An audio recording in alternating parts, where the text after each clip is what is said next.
Welcome to the Author's Den, a place where we encourage reading and writing, a place where you can meet authors and book illustrators,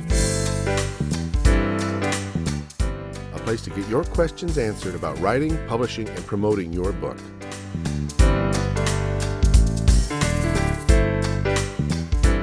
Hello and welcome to the Author's Den. I'm your host, Mike Talley, and with me today is my guest, Jahquan Hawkins, author of Finding My Way. Jahquan, I'm glad you could be with us today. Tell me a little bit about yourself, your background and your training. Well, I'm a native Detroiter. I'm a DPS kid. I actually just celebrated my 20-year anniversary, graduating from Detroit King on East Lafayette. Very proud of that. Proud to represent Detroit Public Schools because I'm a product of the system, and there's a lot of negativity that's said about the system within Detroit. Everyone has an opinion nationwide on what the system is or what it isn't, but I can proudly tell you that I've been able to gain quite a bit from being a student within the DPS system. I actually went to school on the east side but grew up on the west side of Detroit. But as I mentioned in the book, my parents saw value in education, and they didn't want me to attend my neighborhood schools, which weren't that great. And they also wanted me to have an immersion experience outside of my immediate surroundings. And so they put me on 2 buses and sent me over to King, where I learned a great deal about the importance of education from the standpoint of having individuals around you that see the value in the educational system itself. We had students that were studying abroad. We had students that were in National Honor Society, students that were participating in Saturday enrichment programs. And that to me said that these individuals saw that there was something to be gained from the educational experience above and beyond just going to class, doing the bare minimum to get by.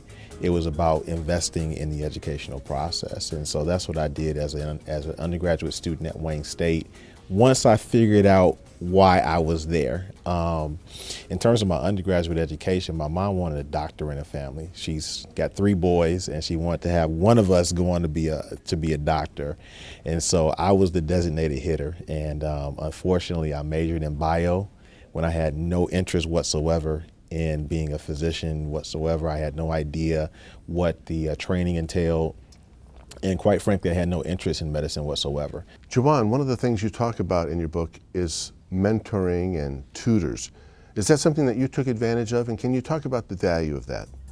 Eventually, I found the interest, or I found the value in taking advantage of tutors and mentors. But unfortunately, in the beginning, as a first-generation college student, I didn't know what I didn't know. And part of what I didn't know was the value of actually asking other people for help. And so it wasn't until I was on academic probation and extremely humbled by the college environment that I actually started to reach out to mentors.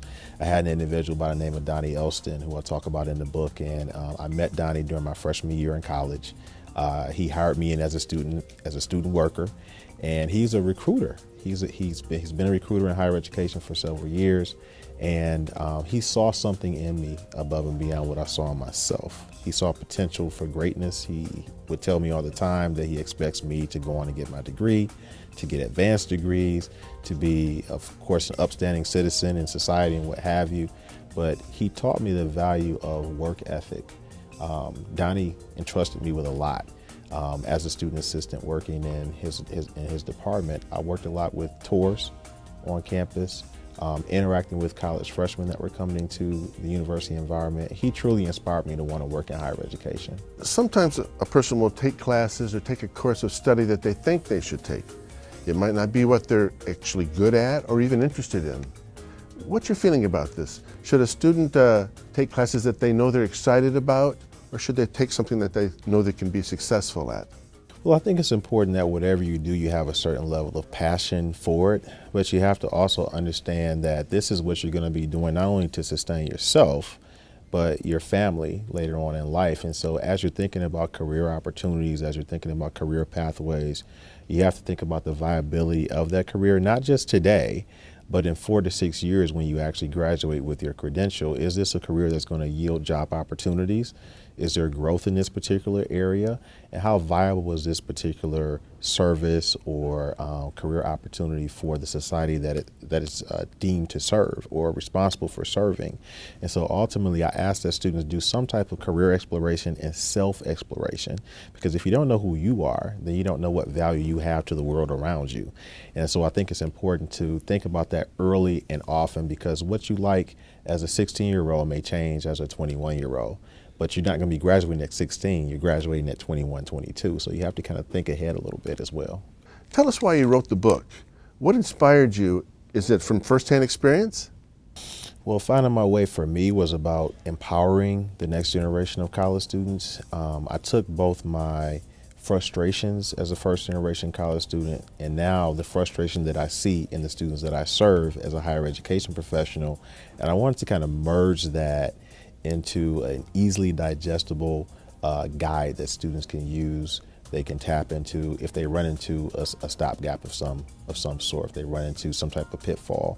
I don't want the next generation of college students to take 8 years to finish their undergraduate degree as I did. I think that's, of course, that's way too long to be an undergraduate, because the more time that you spend in undergrad, the more money that you're spending, and the more sweat equity you're putting into something that doesn't necessarily yield the result that you're looking for. And so what I want people to do is be efficient about the process of gaining the educational credential. Students are going to be confronted with many opportunities, and we know it's going to be confusing.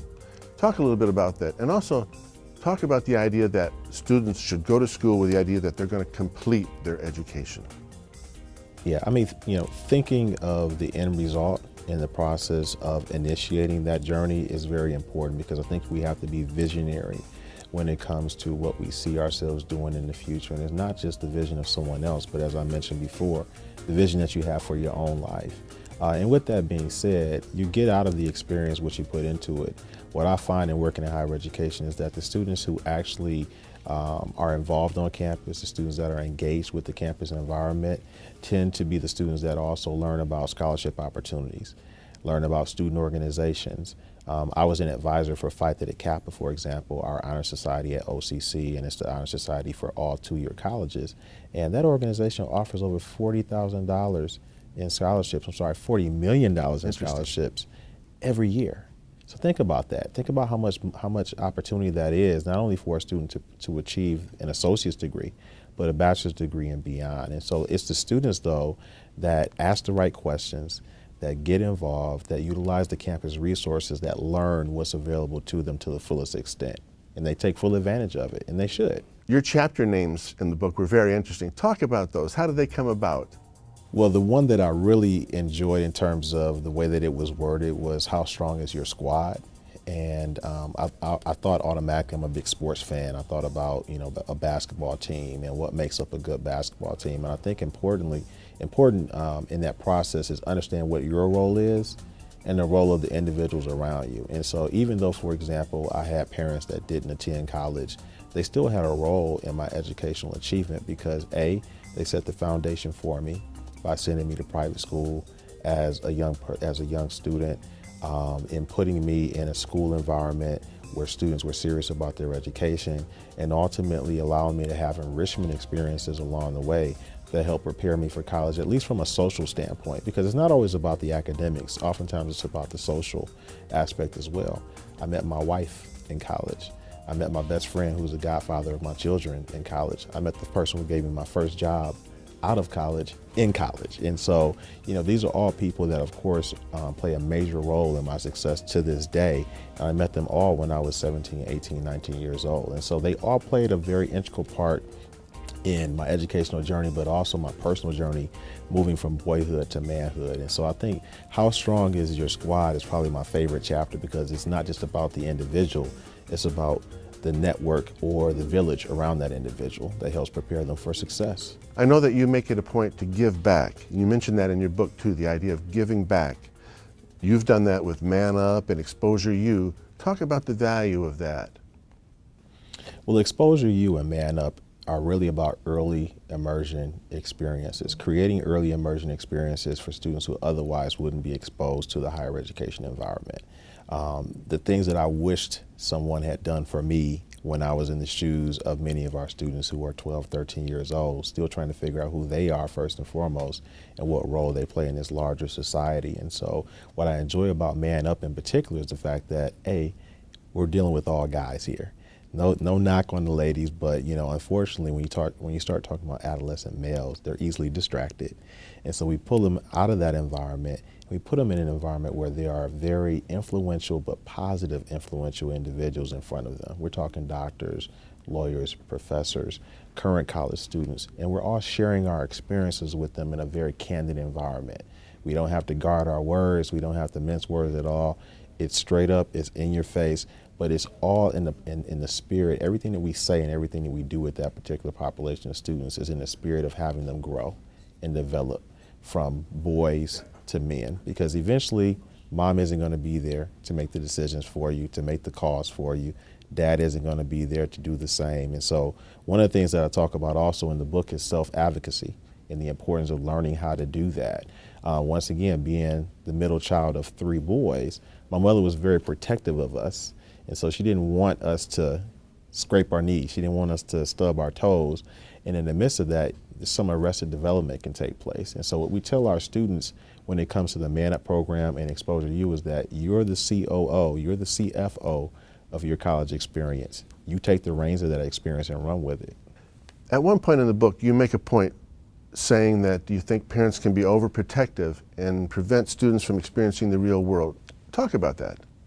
Absolutely. I was trying to say it in a diplomatic way because I am a parent of a 3-year-old now, and it hurts me to see my son crying or upset or whatever the case may be. So I definitely get it, but I think it's important that the students and the parents understand that, at the end of the day, it's the student's career that they're going to have to, work through for the remainder of their working years. It's the student's bill that they're going to be stuck with at the end of that educational experience.